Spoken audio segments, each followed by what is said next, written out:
عمل جو کرتے ہیں یہ کیا یہ بھی شرک ہے؟ اس میں لفظاً ایک ایک چیز کھول کھول کے رکھ رہا ہوں تاکہ بات واضح ہو، اس کے علاوہ بھی ہو سکتے ہیں لیکن جو میرے نظر میں نے رکھنے کی کوشش کی۔ تیسرا یہ ایسے کلمات کا پڑھنا، ایسے جملوں کا ادا کرنا جو غیر اللہ کو خوش کرنے کے لیے یا اس کی تعظیم یا اس کی تعریف یا جن اور شیاطین کو خوش کرنے کے لیے ہوتے ہیں، یہ جو ہے شرک ہے۔ بہت سے کلمات مسلمان پڑھتے ہیں جس کا معنی ان کو خود معلوم نہیں ہوتا ہے، اور اس لیے پڑھتے ہیں جس میں انبیاءوں سے دعائیں ہوتی ہیں، شہداء سے دعائیں ہوتی ہیں، شیاطین سے مدد مانگی جاتی ہے۔ یہ تمام شرک ہے، یاد رکھیے تمام شرک۔ جب بھی آپ کوئی دعا پڑھے، وظیفہ کرے، پہلے جان لے کیا پڑھ رہے ہیں، آپ سے کیا پڑھ رہے ہیں، بہت اہم چیز ہے، یاد رکھیے، ٹھیک ہے؟ ورنہ شیاطین کو خوش کرنے، انبیاؤں سے دعائیں ہیں، یا جو ہے پتہ نہیں کس کس سے مدد ہے، جو انبیاء اور غیر انبیاء اور پتہ نہیں ولی ہے نہیں ہے، مسلم اور غیر مسلم مدد مانگی جا رہی ہے۔ اس کو یاد رکھیے، جو بھی کلمات جملے آپ پڑھیں اس بارے معلوم ہو کیا پڑھا جا رہا ہے، اور وہ ثابت ہونا بھی چاہیے، اور اسی طرح جو ہے پتہ ہو کیا، ورنہ ایسی چیزیں بھی ہوتی ہیں جس میں کلمات میں غیر اللہ سے مدد مانگی جاتی ہے۔ چوتھی چیز، اللہ کے علاوہ دوسروں کے لیے قربانی کرنا، نذر اور نیاز کرنا، ٹھیک ہے؟ چاہے وہ زندہ ہو، چاہے مردہ ہو، چاہے انسان ہو، چاہے جن یا کوئی غیر ہو، یاد رکھیے یہ شرک ہے۔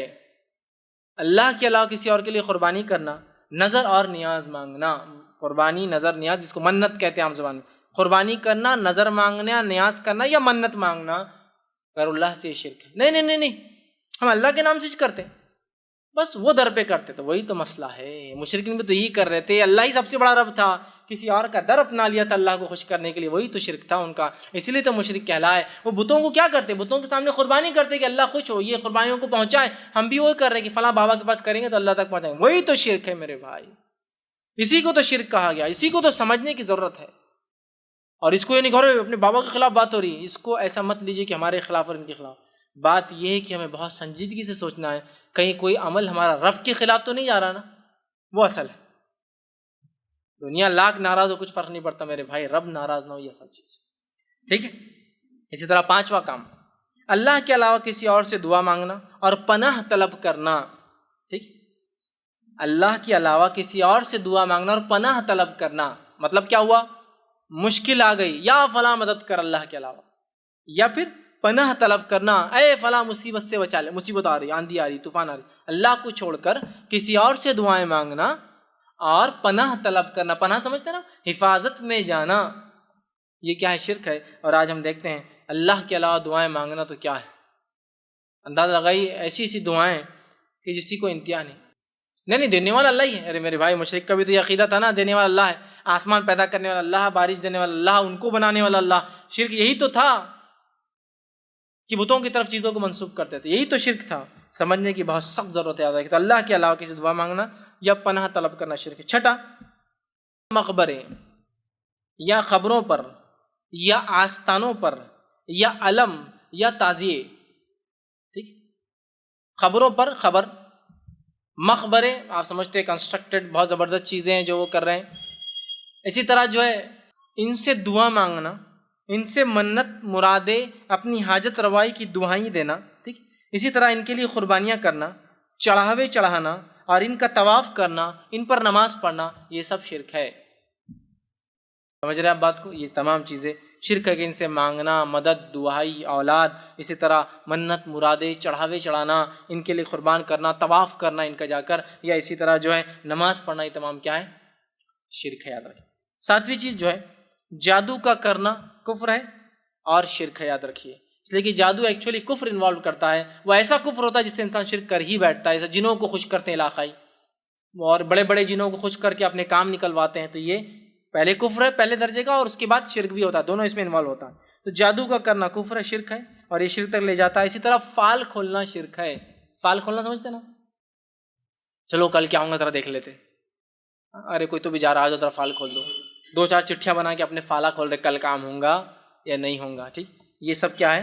شرک ہے۔ اسی طرح جو ہے آٹھویں چیز، نظر بد یا بیماری سے حفاظت یا علاج کے لیے تعویذ کا پہننا شرک ہے۔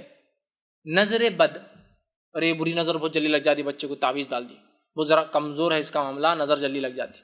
اسی طرح جو ہے بیماری سے، نظر بد سے حفاظت کے لیے یا علاج کے لیے، نہ ہو بول کر یا علاج کے لیے، ارے بہت بیماری وہ پھیل رہی، کیا کرو؟ ٹھوک دو بولے ایک سامنے تعویذ، کیا ہوں گا؟ بیماری نہیں آئیں گی۔ کیا لکھا ہوا تعویذ میں؟ تو قرآن۔ میرے بھائی قرآن شفا ہے، یہ میں بھی مانتا ہوں، ہاں، لیکن اگر ڈاکٹر آپ کو چٹھی لکھ کے دے یہ دوا کھاؤ اور چٹھی کو جب فولڈ کرے گلے میں ڈال کے گھومے تو شفا ہوتی؟ نہیں، شفا بولے تو شفا، قرآن شفا ہے، وَنُنَزِّلُ مِنَ الْقُرْآنِ مَا هُوَ شِفَاءٌ رَحْمَةٌ لِّلْمُؤْمِنِينَ، ہم نے قرآن کو نازل کیا ہے جو کہ مومنوں کے لیے شفا اور رحمت ہے۔ ٹھیک، بات تو صحیح، تو شفا بولے تو شفا۔ اللہ نے قرآن میں کہا شہد میں شفا ہے، تو شہد کو ڈبی میں بھر کے گلے میں لٹکا لینا، وہی لفظ جو قرآن کے لیے، وہی لفظ شہد کے لیے بھی قرآن میں کہ شفا ہے، تو آپ شہد کو لینا، کھانا نہیں کبھی بیمار ہوئے تو، لیکن ایسا گلے میں لٹکا کے گھومنا، شہد ہے نا، شفا ہے، قرآن میں ہے، تو بس ختم۔ کوئی بولے گا بیوقوف آدمی، کھول کے پی، چاٹ، لگا تو شفا ہے، زخم پہ لگانا، چاٹنا، پینا، یہ شفا ہے۔ اب قرآن بھی شفا ہے تو پھر ایسا لگیں یہ شفا کا طریقہ ہے حاصل کرنے کا۔ دوا میں شفا ہے، ٹھیک ہے، تو دوا کا ڈبہ لو اور گلے میں لٹکا کے گھومو اس کو، اس میں شفا، ٹھیک ہے نا، استعمال آگے۔ آیت الکرسی ہے، ٹھیک ہے، تو پڑھو نا تو شیطان دور بھاگے گا نا، گلے میں لٹکانے سے بھگتا ہے کیا؟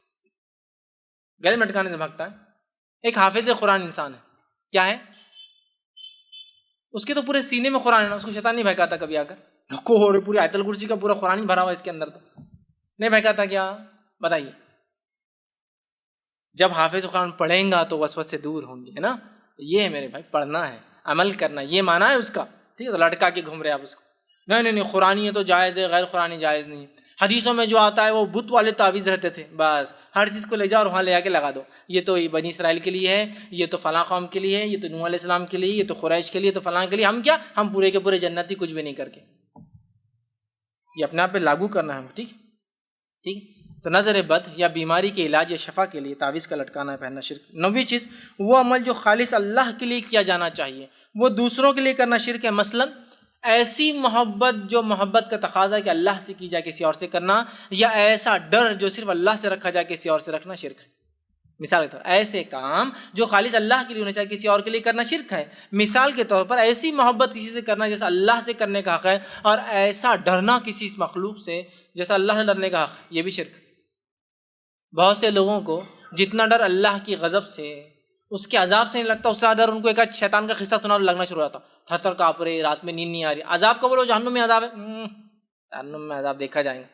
ایک شیطان بولتے ارے یار رات بھر پیخانے لگ گئے، پیشاب چھوٹ گیا میرا، نیند نہیں آئی، ڈر لگا، باہر جانا نہیں۔ دیکھیے اب مطلب جتنا ڈر اللہ کی جہنم سے نہیں، اس سے زیادہ ڈر ان کو اللہ کی مخلوقات سے لگتا ہے مختلف۔